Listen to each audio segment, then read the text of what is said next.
My name's David. I'm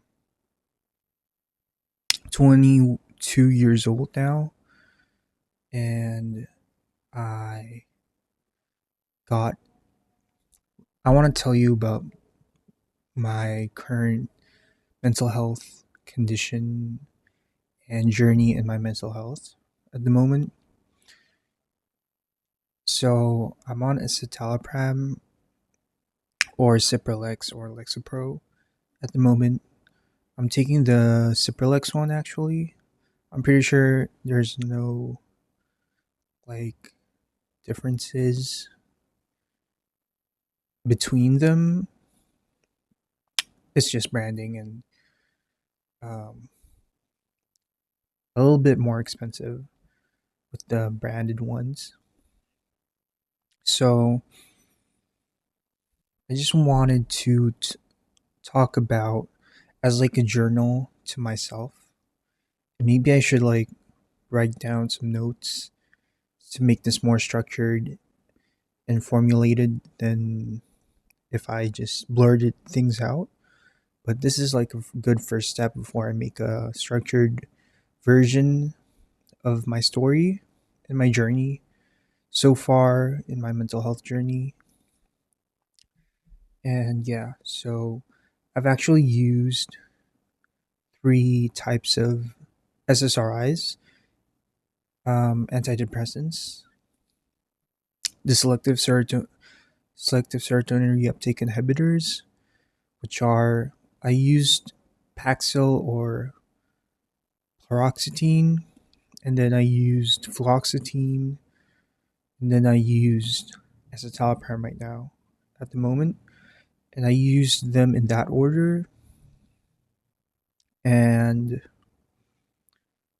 um, yeah, I just I took them last year. I took Paroxetine for like the first 6 months, or about the first at least 3 months of 2025, for 3 months at least.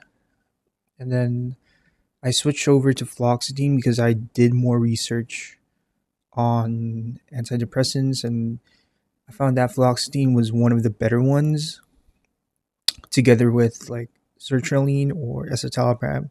But I chose fluoxetine because it had the longest half life, so it was probably the best one in terms of self tapering off of it.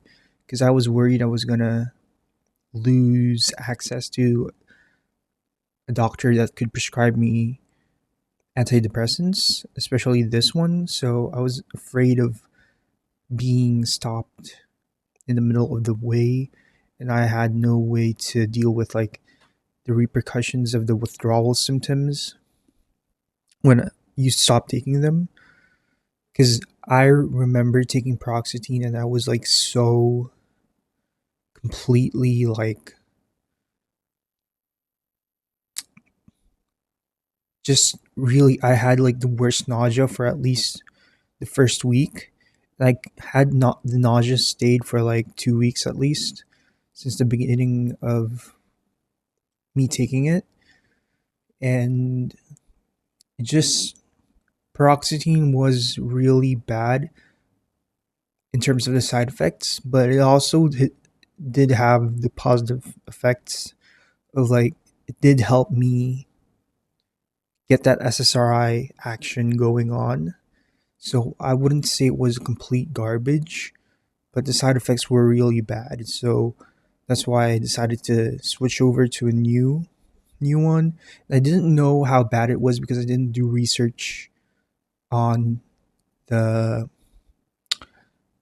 SSRIs, and I thought Proxetine was just not gonna like. I just had to start my journey in taking medications anyway, so it was like a first. I don't regret necessarily going on like making my decisions the way I strategized and used my tactics, the way that I thought of solving this problem of getting on medications. I'm just glad and grateful that I made the decision to take the first step and get my foot in the door in taking medications, because I feel like it's more important that I actually seeked help and like started the journey, because like the first steps are always going to be the hardest ones you're going to be making.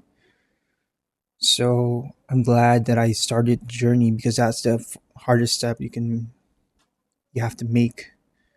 And I made the decision to get on medications, which I believe is the right choice for me, even though paroxetine was not the best fit for me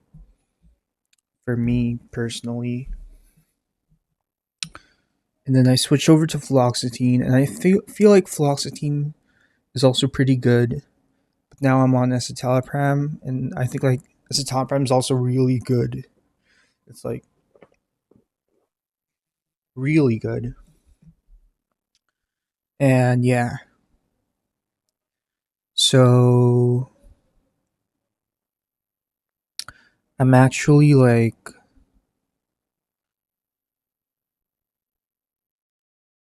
uh I'm actually uh I really need to structure my thoughts more, because like I don't feel like I know what to say in this video. So this vlog is like, it's for me, my own personal use, but I also want to post something on the internet so it can like reach out to someone out there and help them on their own mental health journey, because I watched a lot of other people's experiences with their medications, and I think like that's one of the most interesting and also knowledge feeding, it feeds knowledge to other people, which is great because it's like you're helping each other out and being like a good member of society. And I like believe that's one of my biggest beliefs, is that we as a society should help each other out.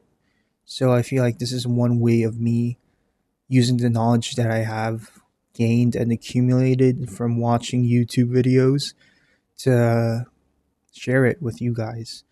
Whoever is watching this, and like making a community of people that can like talk. It's almost like a forum, like Reddit or other forums, where people can like chat in the comments and discuss and have conversations to gain knowledge, gain knowledge that they need or want to know about, or they're just curious about.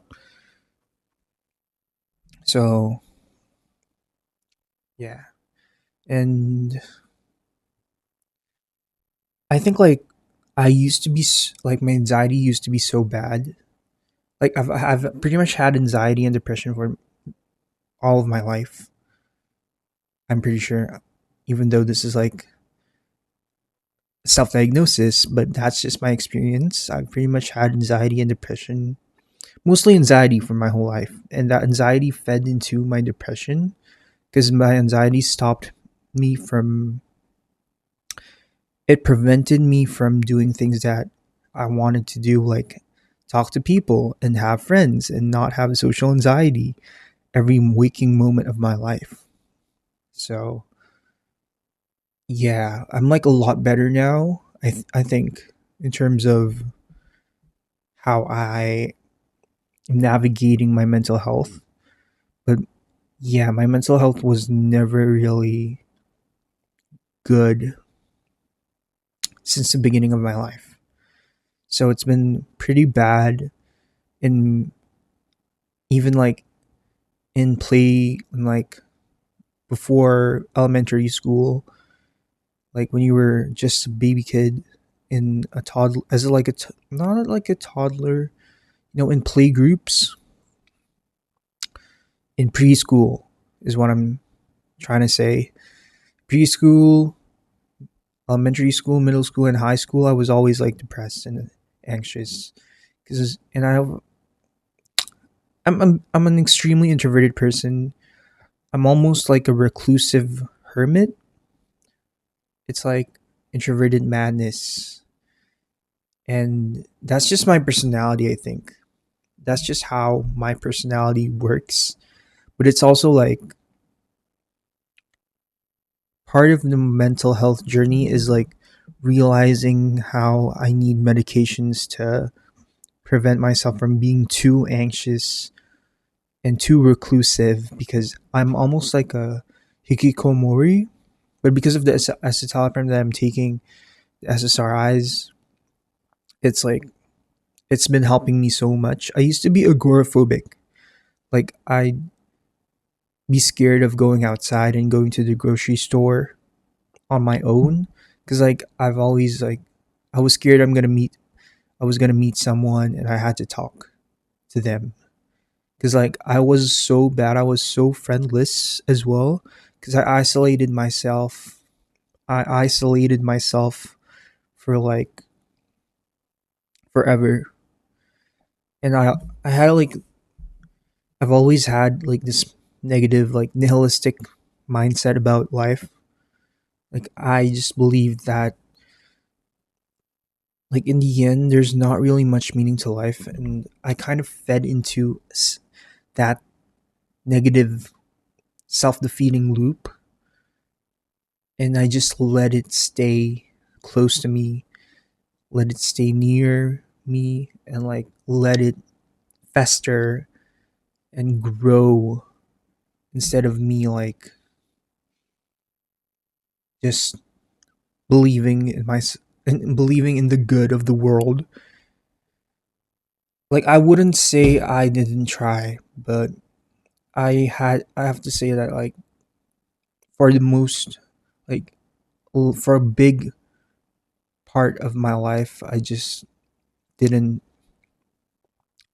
really try getting the help that I needed, because like I didn't even believe that I didn't have the hope of reaching out and getting the help that I needed. Like I didn't even believe that help existed and could help me, like that I could like benefit from it, because I have really negative thoughts about everything, and it's slowly getting like I'm slowly learning not to stay in that negative mindset. And I believe the SSRIs are helping me so much in that regard, in that aspect.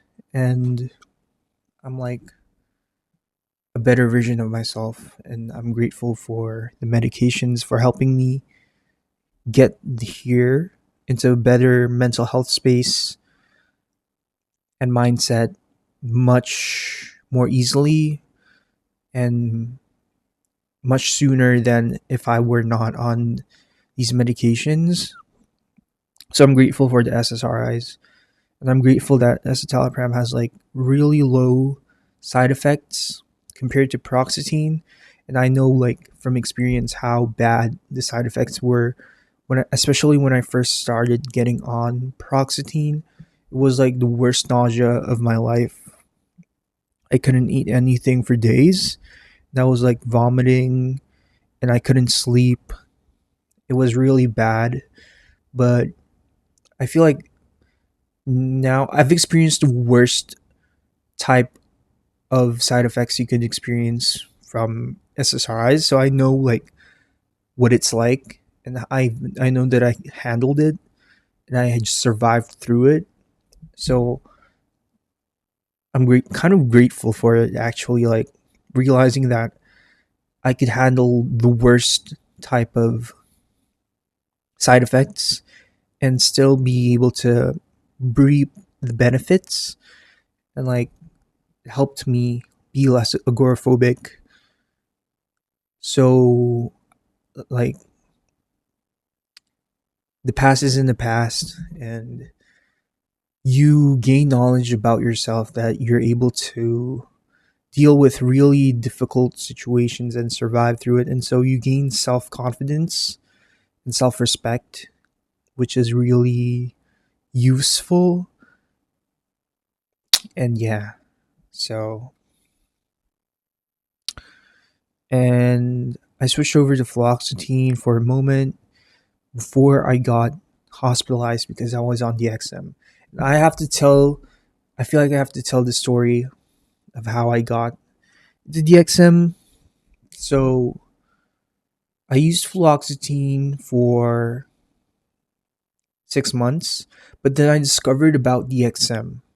And like I discovered about how you could use grapefruit juice to, because there's interactions between fluoxetine and grapefruit juice that and DXM that made them stay longer in your system because of there's like liver enzymes that are inhibited, liver enzymes that are used to process and decompose and break down either DXM or fluoxetine. You you lose, there's like interactions that inhibit the breakdown of like the way these enzymes work, and they basically make fluoxetine or DXM stay longer in your system, and they prevent the breakdown of them. They prevent their breakdown, so they stay longer in your system, which allows them to enact their functions for a longer period of time. And yeah, how that's how I learned this information from the internet, obviously, and from YouTube and from ChatGPT and from Reddit. And I read that DXM could accelerate your, not accelerate, it could enhance your enjoyment of music. And at the time, like, I was really into music, and I bought like these headphones. These are very expensive headphones. They're like almost 2K dollars. It's like 1.6K, I think. Anyway, it was a really expensive purchase, and I even went to Kobus, which is a music streaming service, and it's better than Spotify. It has higher resolution music to play.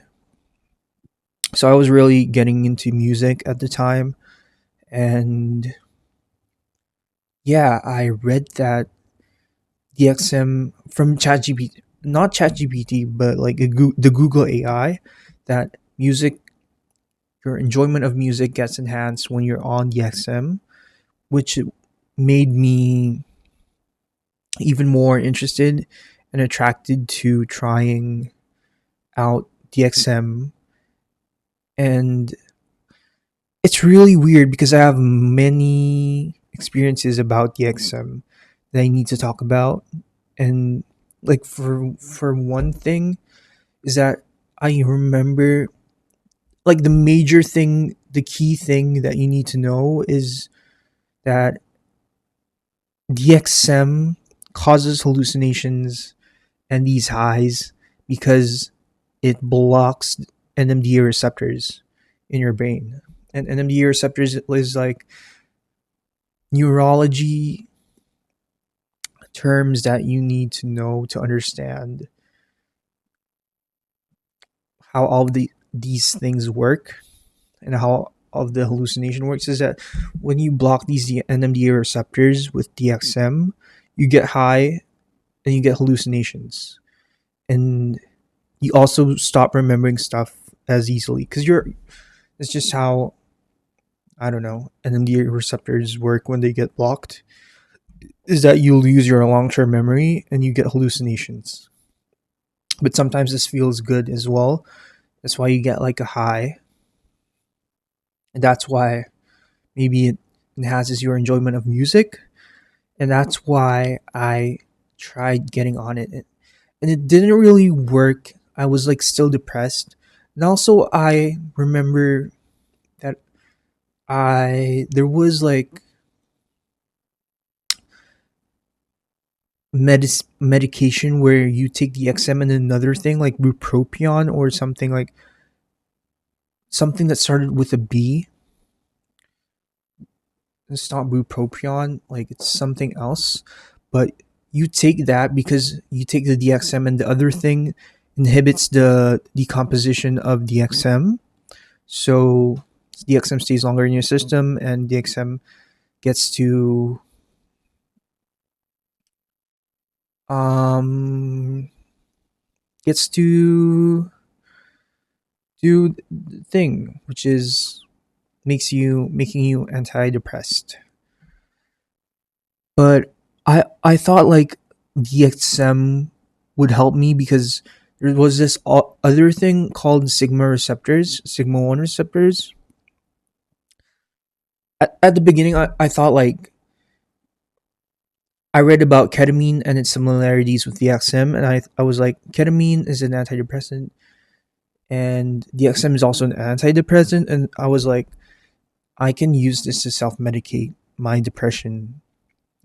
And yeah, that was like really smart of me that I knew all of these things, but it was also a very destructive type of intelligence because it led to my hospitalization on the 5th of February 2026, because like I did not know, like I used grapefruit juice on top of all of this because I was like experimenting with it, trialing and erroring, and I was like using the XM for the longest time, and it made me more confident in some ways.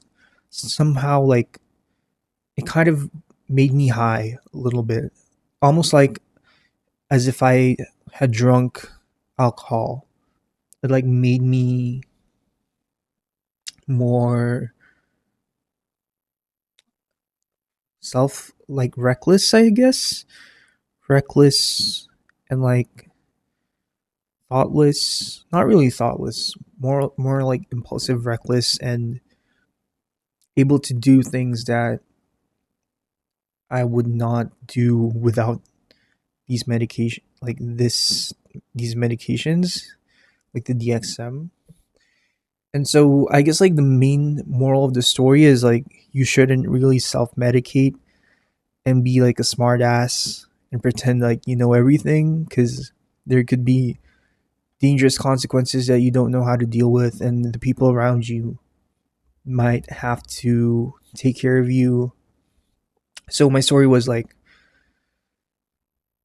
I was hospitalized because I took too much DXM in combination with grapefruit juice and fluoxetine, especially fluoxetine. Like I took too much, and I was like really, I'm not sure, like I was really depressed at the time. So maybe there is a correlation of like how I have like a background of like my genetics is predisposed to being schizophrenic, because like I had some kind of like psychosis thing that was really similar that happened to me in high school, but it was never this bad because I wasn't on drugs at the time in high school. But I remember that I had like very similar psychosis, like very like crazy things that you would believe. Like I would believe astrology was real. I would believe that I had superpowers, that I like the world is like speaking to me, that I was in a simulation, that I was in a video game, that everybody was evil, and everyone has like superpowers of like, and it was just like really weird. And that was like the effect of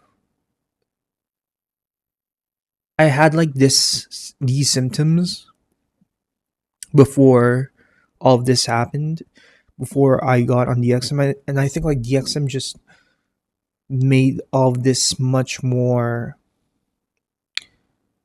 powerful, like made my hallucinations much more powerful because it fed my hallucinations. And I think like this happens when I'm really stressed out. Like psychosis happens when you're really stressed out and like you're overwhelmed with stress and burdened and emotionally burdened and drained and exhausted and tired. So I guess like that's what happens. And I think like for like the past few days before I got hospitalized, I was already like really in like I had like a bit of psychosis and a bit of hallucinations. So yeah. And then I got hospitalized because I was screaming and I didn't remember that I was screaming a lot in my room and I locked my room. And then the ambulance came and I thought like I was fighting God. But the point is like don't take too much DXM because like I also was watching and educating myself with more DXM knowledge. So I was equipping myself with more knowledge, but I was experimenting at the same time. And that led me to drink DXM and not realize that it made me more vulnerable to my own schizophrenia background. So I'm not sure. Like I've always had bad mental health, I'd say, since the beginning of like preschool. So yeah, like I guess I'm predisposed to these like psychosis and things. And I got diagnosed with like first episode psychosis because I had these really weird convictions and hallucinations. Like I had a lot of things, but I don't believe in those things now. Like I'm just regular old, not regular old me, but I'm just like way chiller now. I'm on olanzapine as well. They put me on like 40 milligrams of olanzapine, which is a lot. It's really strong. For like, I have to tell you about everything that I experienced because I went to the ICU when I was in the hospital, and it was really bad because I can't remember anything much in the ICU, but I remember them. I remember feeling like everyone was my enemy and everyone was evil, and I was being tortured in purgatory, and that like my that like it's just a lot, man. I thought all the nurses and doctors were evil, even though like they're not. And I just thought I had so many like weird thoughts, at least because I had like NMDA blockages from DXM, and the doctors were confused because like what the flip? There's like NMDA, and so they diagnosed me with NMDA encephalitis, which is like your immune system is attacking the NMDA receptors in your brain. So it's like brain inflammation that attacks the NMDA receptors. So you lose the NMDA receptors, and your brain is dying. But it's kind of like similar to how DXM was blocking my NMDA receptors, and I was like hallucinating and losing my memory, basically. And that made the hallucinations. Like when you block the NMDA receptors, you get hallucinations and you lose memory. And it gets really similar to schizophrenia. So they almost thought I was schizophrenic. but it like officially diagnosed me with first episode psychosis, which is like not schizophrenia, but it could lead to schizophrenia if you have like a second or third episode, and it might you might as well just diagnose it as schizophrenia, even though diagnosis is I don't know how diagnoses work. So, but yeah, I'm like looping all around the place because I haven't really prepared a structured format to organize my thoughts and my experiences and tell a more coherent story. But this is what I'm blurting out at the moment. Yeah, just talking about the experiences that I had while in the hospital, and yeah, I was not in a good place. And I remember hating the hospital so much. Like I was like I have these I have like a I bit myself, and I bit almost tried biting the nurse. And I remember the nurse really being scared. And I also ate my Casio watch that I used to have because like I was really agitated.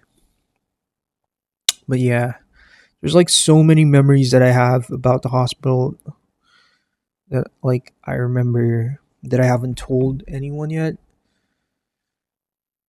that I haven't like really told in the story before. So it's kind of difficult to find. I mean, I could like look at my pictures, the pictures on my iPhone, and like talk about the memories that come up when I'm looking at them. But yeah, I guess like yeah. Anyways, DXM. I'm not taking DXM anymore. Although it's still very interesting to think about. And honestly, like I was really just stressed out, and it combined with the exhaustion and with the DXM overload that I became very ill.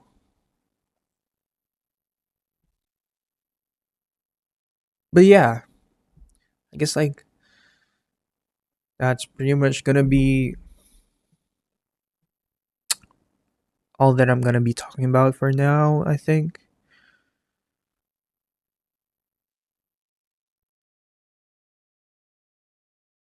Yeah. Thank you for listening. I know this was like a weird vlog because like I'm all over the place, but yeah. Cuz like I've been watching a lot of these like experiences on YouTube of other people taking these medications, especially the antidepressants, the SSRIs, and it's inspired me to make my own video. So I'm on an Escitalopram now, and it's like really good. I used to be agoraphobic, but now I'm not. Like I used to go to the grocery stores and go on public transport like trams, and I would be like really anxious that people were judging me. And I thought people were actually judging me, and they weren't saying anything. Like I thought everyone was thinking about me when really like no one is thinking about me at all, and so no one is judging me because that's just how the logic works. No one can judge you if they're not thinking about you. And it made me realize that no one is thinking about me. And it made me really comfortable going outside. And I used to also be really scared of talking in public. Like I had really bad mental health. That's why.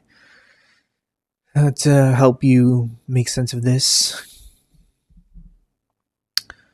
And yeah, and now I don't have agoraphobia. So I can go outside and I just be like really normal, which is great because I used to have that and I remember feeling that way. I remember like in the first year of my university, so I went to the University of Melbourne in Australia, and like I just stayed in my room like a hikikomori, and like I was really depressed and anxious all the time, and I didn't know anything about medications.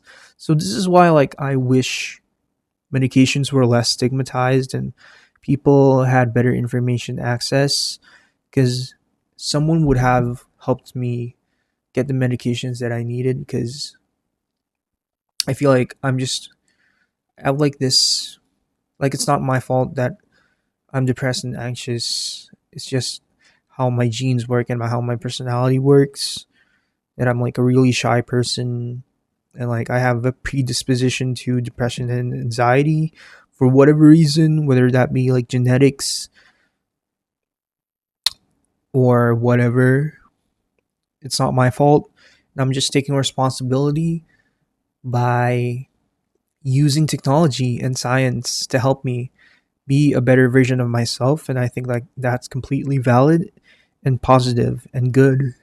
So I'm grateful that I have the privilege to access this information and access these medications, because it's helped me so much in my life, and I'm making a lot of progress in my life in changing to be a better version of myself and hopefully striving to be the best version of myself. So I'm grateful. I'm blessed and privileged to have access to escitalopram and the other medications that I'm taking, which is the olanzapine, which I think it might also be helping me with my depression, because it's helping with treatment resistant depression. And yeah, I'm meeting up with my psychiatrist next week, and I'm planning on switching from olanzapine to a newer antipsychotic that's better, that's less, that has fewer side effects. And yeah, um what else?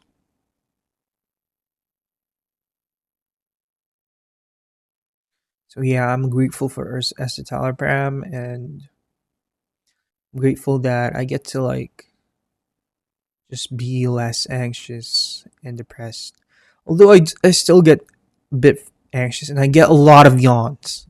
Like I yawn like so much when I feel like yawning has so much to do with the escitalopram, because like when you yawn, your brain is like, there's something going on with the SSRI.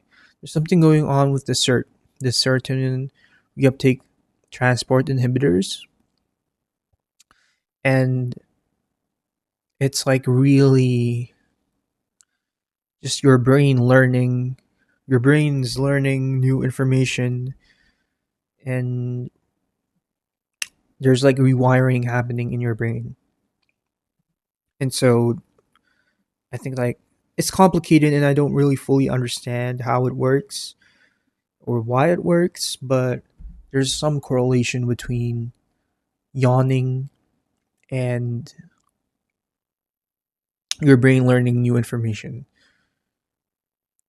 And that sounds crazy, but I feel like that's true, especially when you're taking SSRIs, because that's like a very almost universal thing that happens, is that you yawn a lot more when you're taking SSRIs if it's working for you. I feel like that's like something that's happening a lot more with me with like the escitalopram. That like I yawn a lot and it's making me more like comfortable with specific thoughts. Like I have very negative thoughts, like I have negative thoughts about the world, about how society works, about how capitalism works, about trauma and stuff like that. Like, I have very negative thoughts actually. And I feel like the escitalopram is also helping me gain some space, mental space between me and those negative thoughts. And that space allows me to have more informed and rational reactions and decision making because I'm just a more calm person now. I'm just less agitated with like these triggers, like mental triggers. They used to make me be depressed for days. Like, I still get depressed, but I feel like my brain adapts much more quickly, and because of that, it's much more resilient and allows me to navigate my life better. And yeah,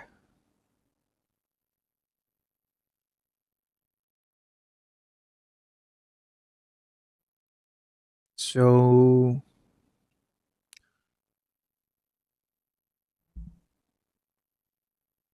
that's my experience with escitalopram at the moment. And yeah, I meet up with my friends and I'd be like calm, and I wouldn't be as anxious as I was before I was on this medication.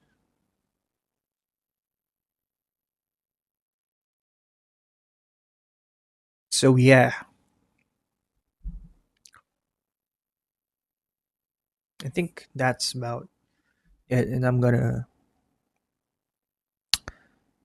make a more structured version of this video because this was really blurring out things without having enough structure. So I'm just gonna do that next time. But for now, these are a bunch of my experiences, and I hope reaches out to someone. And yeah, see you guys. Thank you for watching. If you're here, and I don't know if this is gonna go on YouTube or not because it feels like very rambly and all over the place, but it's also kind of like a life update. So thank you for watching and see you in the next video.